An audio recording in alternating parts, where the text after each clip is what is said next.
ଚିଲିଟା ଦେଖିବାକୁ ଯେମିତି ତାର ଟେଷ୍ଟ ତାଠୁ ଅଧିକ। ସେଥିପାଇଁ ମୁଁ ଗୋଟେ ବଡ଼ ଫୁଲକୋବି ନେଇଯାଇଛି, ତାକୁ କାଟାକୁଟି କରିକିରି ହଳଦୀ ଲୁଣରେ ଭଲସେ ଧୋଇଦେବା। ତାପରେ ଗୋଟେ ତାଟିଆକୁ କାଢ଼ିଦେବା, ସେଥିରେ ଦେବା ପାଇଁ ଆମେ ଅଦା ରସୁଣକୁ ଦରଦରା ପେଷ୍ଟ ଛେଚିବା। ତାପରେ ସବୁ ମସଲା ମସଲି ପକାଇବା, କିନ୍ତୁ ଗୋଲମରିଚ ଗୁଣ୍ଡଟା ନିଶ୍ଚୟ ପକାଇବେ, ତାର ଟେଷ୍ଟଟା ଆହୁରି ଅଧିକ ହେବ। ଏବେ ଅଳ୍ପ ଅଳ୍ପ ପାଣି ପକାଇକି ତାକୁ ମିକ୍ସ କରିଦେବା। ମିକ୍ସ ହେଇଗଲା ଆମର।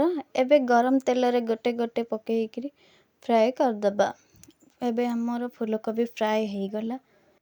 ଫୁଲକୋବି ଚିଲି ଆପଣମାନଙ୍କୁ କେମିତି ଲାଗେ କମେଣ୍ଟରେ ଜଣାଇବେ। ଚ୍ୟାନେଲକୁ ଆମର ସବସ୍କ୍ରାଇବ୍ କରିବେ। ଇନଷ୍ଟାଗ୍ରାମ ଫେସବୁକରେ ଦେଖୁଥିଲେ ଫଲୋଅର୍ସକୁ ନିଶ୍ଚୟ କରିବେ। ଏବେ କଡ଼େଇରେ ଅଳ୍ପ ତେଲ ଦେଇ ସେଥିରେ ସିମଲା ମରିଚ ପିଆଜକୁ ଭାଜିବା।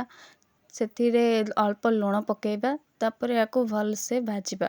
ଦେଖନ୍ତୁ ଏପରି।